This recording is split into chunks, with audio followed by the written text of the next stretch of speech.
Hello everyone, welcome to my channel maths vibe. So आज हम discuss करेंगे 7 जून 2023 का लीनियर अलजेब्रा का पार्ट बी का क्वेश्चन है। क्वेश्चन आईडी है 704028। सो क्वेश्चन है let T be a linear operator on R cube. सबसे पहले हमें दिया गया टी हमारा आर क्यूब से आर क्यूब पे एक फंक्शन है, लीनियर ऑपरेटर है। And let F X belongs to R X denotes the characteristic polynomial and consider the following statement. हमें दो स्टेटमेंट दी गई हैं, हमें बताना है कि इनमें से दोनों स्टेटमेंट ट्रू हैं या दोनों फॉल्स हैं या कौन सी हमारी स्टेटमेंट ट्रू है। फर्स्ट स्टेटमेंट है suppose T is a non zero and zero is an eigen value of T. If we write fx is equals to xgx in Rx, then linear operator gt is 0. हम one by one statement के साथ deal करते हैं। सबसे पहले first statement में बोला गया कि जो t है वो हमारा नॉन जीरो है, बट जीरो आइगन वैल्यू है। Zero is eigen value, zero is an eigen value, zero is an eigen value of T. इसका मतलब जीरो अगर हमारी आइगन वैल्यू है इसकी, तो जीरो जब इसकी आइगन वैल्यू है तो जो पॉलिनोमियल होगी वो एफ एक्स किस तरीके से होगी, X into G x type की। अगर हम कोई एग्जाम्पल कंसिडर कर ले, अगर हमने इसको डिस्कार्ड करना है देन हम एक एग्जाम्पल कंसिडर कर लेते हैं। हम मानते हैं कि जो टी लीनियर ऑपरेटर की हेल्प से जो हमारी मैट्रिक्स निकली है वो हमारी है 0 1 0 0 0 1 0 0 0। ये हमने कोई निलपोटेंट मैट्रिक्स कंसिडर कर ली, निलपोटेंट मैट्रिक्स। ये हमारी निलपोटेंट मैट्रिक्स है जो हमने कंसिडर की कि लीनियर ऑपरेटर टी के कॉरस्पॉन्डिंग हमारी ये आई है। यहाँ से हमें पता है कि ए क्यूब जो है वो हमारा जीरो है। सो इसके कॉरस्पॉन्डिंग जो हमारी कैरेक्टरिस्टिक इक्वेशन होगी वो क्या हो जाएगी, एक्स क्यूब हो जाएगी। जो हमारी कैरेक्टरिस्टिक इक्वेशन है, कैरेक्टरिस्टिक इक्वेशन एक्स क्यूब होगी, बट जो एफ एक्स है वो एक्स इंटू जी एक्स है, मतलब एक्स इंटू एक्स स्क्वायर है। यहाँ से पता चला कि जो जी एक्स है वो हमारा एक्स स्क्वायर है।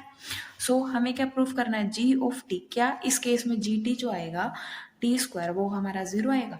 यहाँ पर T cube is equals to zero है बट टी स्क्वायर हमारा जीरो नहीं है।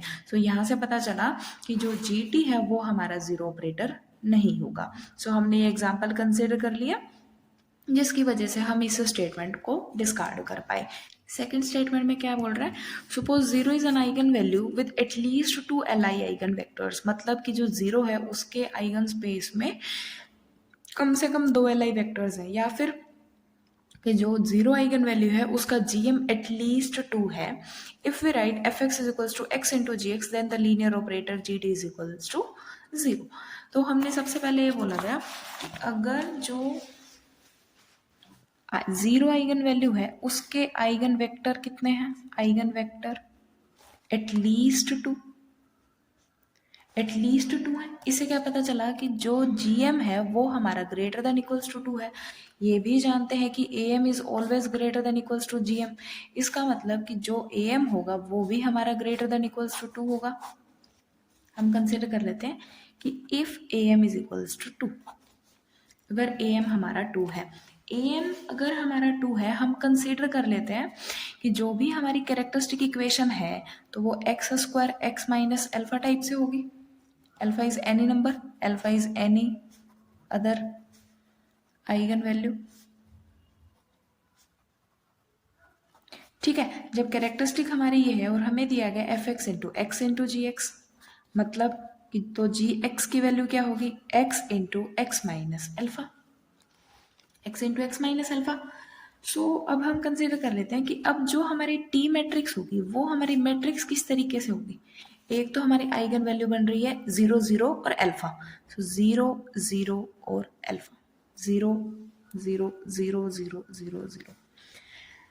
ऐसा होगा क्योंकि अगर इफ बाय चांस हम मान लेते हैं कि जो हमारी जीरो जो है, जीरो के कॉरस्पॉन्डिंग हमारा टू क्रॉस टू का ब्लॉक बन जाए, और अगर यहाँ पर वन हमारा प्रेजेंट हो गया, टू क्रॉस टू का जॉर्डन ब्लॉक बन गया, अगर यहाँ पर हमारा वन प्रेजेंट हो गया तो वन तो जीरो आइगन वैल्यू के कॉरस्पॉन्डिंग जो आइगन वेक्टर्स होंगे ना वो हमारा वन आ जाएगा। बट स्टेटमेंट में गिवन है कि एटलीस्ट टू आइगन वेक्टर्स होंगे, सो यहाँ पर हमारा वन प्रेजेंट नहीं हो सकता। सो टी हमारा ये आ गया। सो जी ऑफ टी क्या आएगा, T into T minus alpha I. ठीक है, टी कितना है, 0 0 0 0 0 0 0 0 अल्फा टी माइनस अल्फा आई माइनस अल्फा 0 0 0 माइनस अल्फा 0 0 0 0। जब हम इसकी मल्टीप्लाई करेंगे तो हमारे पास जीरो मैट्रिक्स आ जाएगी। जीरो मैट्रिक्स आ गई। जीटी जीरो मैट्रिक्स है तो जीरो ऑपरेटर। यहां से पता चल गया कि जो जीटी है वो हमारा जीरो ऑपरेटर है। जीरो ऑपरेटर है। सेकंड केस में क्या था कि अगर एम हमारा 3 हो जाए, जब एम हमारा 3 हो जाएगा तो जो एफ एक्स है वो क्या हो जाएगा, एक्स क्यूब ही हो जाएगा। ठीक है, जब एफ एक्स हमारा एक्स क्यूब हो जाएगा तो जो टी मैट्रिक्स है वो हमारी किस तरीके से बनेगी, जीरो मैट्रिक्स ही तो बनेगी। और जी ऑफ एक्स क्या हो जाएगा, X square. G of T क्या हो जाएगा, टी स्क्वायर। जब टी ही हमारा जीरो ऑपरेटर है सो टी स्क्वायर भी तो जीरो मैट्रिक्स होगी, सो जी टी हमारा जीरो ऑपरेटर हो जाएगा।